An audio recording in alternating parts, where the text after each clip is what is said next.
years ago, a local petition to the Durham City Council, initiated by people opposed to the state of Israel, alleged that police training in Israel contributes to police brutality against peoples of color in America.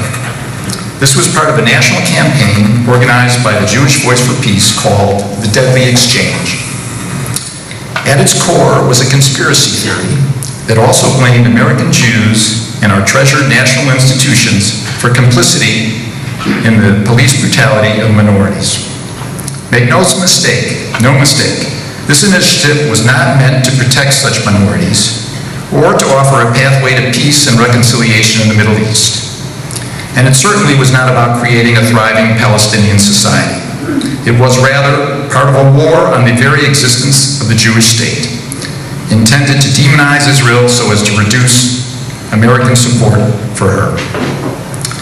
In 2018, the petition's claims were given credence by the actions of Durham's elected officials. Thus, Durham became ground zero for the Deadly Exchange efforts to demonize Israel across America.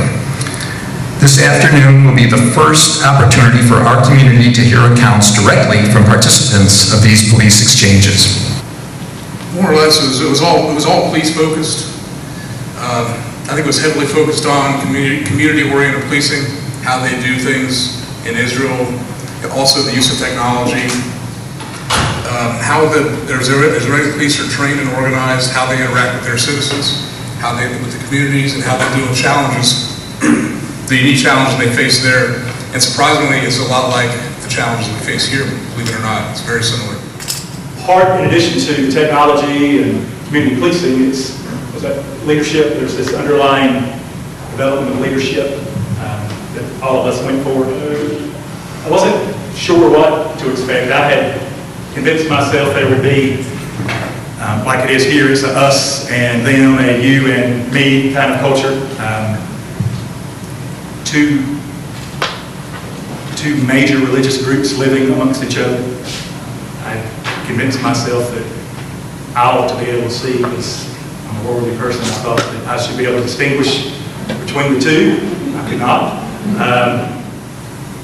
We never got a sense that the country is constantly under the threat of violence and war on all sides. There was no feeling of that. I was surprised most of that. You got the feeling that the Israeli leadership, the police leadership, really truly cared about their police officers and the citizens, and that they were all one. The most in-your-face example that we saw of that was the city of Akko. Okay. They had there was a mosque there. It's I think it's the fourth most important mosque in Islam. I forget the name of it, but anyway, the imam from that mosque and a rabbi, the local rabbi, we actually invited to meet with them. They sat down with us and talked to us about what they do, how they work together to kind of keep the peace together with the police. And remind me, it's a lot of what we do here in my city of Fayetteville. We have a relationship all the way down to the officer level. So the police there, they can call this imam or this rabbi if there's an issue, like if there's a fight or anything that can spark violence.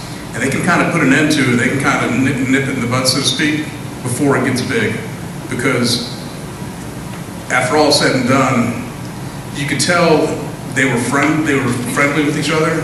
They might not really like each other that much, but their mutual interest was, and it was made very clear to us, they all live in the same city, and they did not want their city to burn. Can you mention the most important things that you learned, and anything specifically that you brought back here that were useful in your duties in the United States? So technology, the Israeli police force is far ahead of North Carolina law enforcement technology. The ability to get information, relate it, use the technology and push it back out in moments was probably the most impressive. There's nothing unique to Israel that we don't have and have had for decades. The Bearcat, the armored personnel carrier, the heavier ballistic vest, riot shield and helmets, things of that nature. What you think? I mean, that has been an American law enforcement culture for decades, and certainly in North Carolina. Yeah, the military, I was kind of disappointed as well. We didn't see any IDF stuff other than kids at bus stops with their packs, I guess getting ready to go on reserve duty. That's about all we saw of them. And then as far as the police themselves, they weren't any more militarized, so to speak. And I hate that term, militarized. That's basically a term used to demonize police departments for having, nobody's rolling around in tanks. People like to say tanks. The Bearcat, an armored personnel carrier, is not a tank. What it does is it allows you to not get shot, therefore not having to shoot the person shooting at you. So if I have my team in an armored vehicle, we're less likely to shoot our own citizens, because we don't have to. When it's like we're hiding behind a police car with no armor protection. So it's really a misconception. It's really disappointing that a lot of our citizens here kind of push that propaganda, I guess, until they need armor protection. Because while one of our armored vehicles is protecting the officers, we always have another one. The other one's going around evacuating all the houses around where the crisis is happening. That's what we use armor for, in order to evacuate wounded citizens and wounded officers safely. Truthfully, their average police officer that we would see day to day, the blue shirts, what I'll call them, I mean, just their police officer, carries a sidearm and a pair of handcuffs. We never saw rifles and all this equipment they had. They're not walking around like, even in our culture, depending on the jurisdiction that you may see. I mean, every one of my agents have an AR-15 rifle.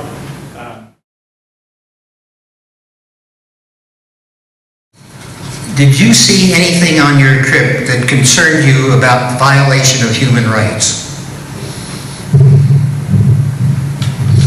I can't off the top of my head.